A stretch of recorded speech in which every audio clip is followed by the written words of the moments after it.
মৃত্যু এক অনিবার্য সত্য, তবুও মৃত্যুকে ফাঁকি দিতে যুগে যুগে মানুষ কত কিছুই না করছে। পুনরুজ্জীবনের আশা জাগিয়ে এবার মরদেহ সংরক্ষণের ব্যবসা খুলে বসেছে এক জার্মান প্রতিষ্ঠান। তাদের দাবি $2 লাখ খরচে মিলবে দ্বিতীয় জীবনের সুযোগ। কিন্তু তারা এই কাজটি কিভাবে করবে? ইউরোপের প্রথম ক্রায়োনিক্স ল্যাব টুমরো বায়ো তাদের বিশেষায়িত এক অ্যাম্বুলেন্স দাঁড়িয়ে বার্লিনের একটি সড়কের পাশে। উদ্দেশ্য একটা ফোন কলের, সাথে সাথেই ছুটবে লাশের খোঁজে। ল্যাবে আনার আগেই গাড়িতেই চলবে হিমায়িতকরণ আর ধোয়া মোছার কাজ। মৃতদেহকে ল্যাবে এনে শরীর থেকে পানীয় জাতীয় সব উপকরণ বের করে ফেলা হয়। এতে পচনশীলতা দূর হয়। কোষগুলোকে অক্ষত রাখতে ধাপে ধাপে শরীরের তাপমাত্রা -196 ডিগ্রি সেলসিয়াসের নিচে নামিয়ে আনা হয়। এ সময় ক্রায়োপ্রোটেক্টিভ এজেন্ট ডাইমিথাইল সালফোক্সাইড আর ইথিলিন গ্লাইকোলের মতো কেমিক্যাল প্রয়োগ করা হয়। তাপমাত্রা হিমাঙ্কের নিচে নামলেও শরীরের ভেতর ও বাহিরে কোনো বরফ জমবে না। সবশেষে এয়ার অ্যাম্বুলেন্সে করে সুইজারল্যান্ডের একটি বিশেষ হিমাগারে অনির্দিষ্টকালের জন্য নিথর দেহটি সংরক্ষণ করা হয়।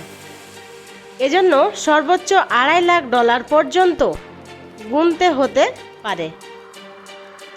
ক্রায়োনিক্স পদ্ধতিতে মানুষ ও প্রাণী দেহ বা মস্তিষ্ককে অনেক কম তাপমাত্রায় সংরক্ষণ করা হয়। আর এই ধারণাকে চিকিৎসা বিপ্লবের সঙ্গে তুলনা করেন টুমরো বায়োর প্রতিষ্ঠাতা ডক্টর এমিল ক্যান্ট-জিউরা। তিনি মনে করেন, এক সময় অসম্ভব মনে হলেও এখন অহরহ অঙ্গ প্রত্যঙ্গ প্রতিস্থাপন হচ্ছে। চিকিৎসা বিজ্ঞানের অবদানে আগামীতে হয়তো মরদেহে প্রাণ ফেরানো সম্ভব হবে। তাই অক্ষতভাবে দেহ সংরক্ষণ করা সবচেয়ে জরুরি। তবে গবেষক ও বিজ্ঞানীরা টুমরো বায়োর এহেন কার্যকলাপের তীব্র সমালোচনা করছেন। এটিকে তারা অসম্ভব ও বাস্তবতা বিবর্জিত করেছেন, কারণ কোনো মানুষকে ক্রায়োনিক্স থেকে সফলভাবে পুনরুজ্জীবিত করার নজির নেই। তাছাড়া মৃত্যুর সঙ্গে সঙ্গে দেহে পচন শুরু হয়, মস্তিষ্কের কোষগুলো দ্রুত নষ্ট হতে থাকে, স্মৃতি ও ব্যক্তিত্ব মুছে যায়। তাই অঙ্গ প্রত্যঙ্গ ট্রান্সপ্লান্ট করা গেলেও ভবিষ্যতে পুনরুজ্জীবনের সম্ভাবনা প্রায় অসম্ভব। অনেকেই মনে করেন এই প্রক্রিয়ার নৈতিক ও অর্থনৈতিক বেশ কিছু সমস্যাও রয়েছে। ভবিষ্যতে যদি সংরক্ষিত মৃতদেহগুলোর দায়িত্ব বংশধরদের উপর পড়ে, তাহলে তারা কি করবে? পাশাপাশি এত ব্যয়বহুল হওয়ায় এটিকে ধনীদের জন্য এক বিলাসিতা বলেও সমালোচনা করেছেন অনেকেই। তবে সমালোচক ও বিজ্ঞানীদের সংশয়কে বুড়ো আঙ্গুল দেখানো লোকের সংখ্যাও কিন্তু নেহাত কম নয়।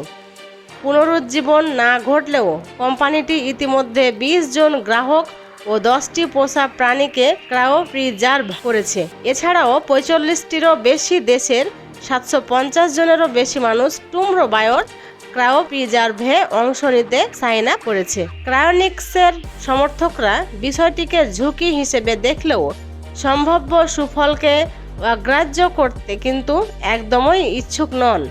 কিন্তু গ্রাহক জীবন বীমার মাধ্যমে এর খরচ বহন করেছেন এবং একে টাইম ট্রাভেলের একটা সুযোগ হিসেবেও দেখেছেন। টুমরো বায়োর ওয়েবসাইটে দেওয়া তথ্য বলেছে, 2025 সালের মধ্যে তারা নিউরাল স্ট্রাকচার সংরক্ষণ এবং 2028 সালের মধ্যে রিভার্স ক্রায়োপ্রিজারভেশনের ক্ষমতা অর্জনের উচ্চাভিলাষী লক্ষ্য রয়েছে। ক্রায়োনিক্স এখনও একটি অনুমান নির্ভর বিজ্ঞান, তাই এটি এখনও নিশ্চিত নয় যে ক্রায়োনিক্স পদ্ধতি সত্যিই মানুষকে দ্বিতীয় জীবন দিতে পারবে, নাকি এটি চির অধরা এক স্বপ্ন হয়ে থাকবে।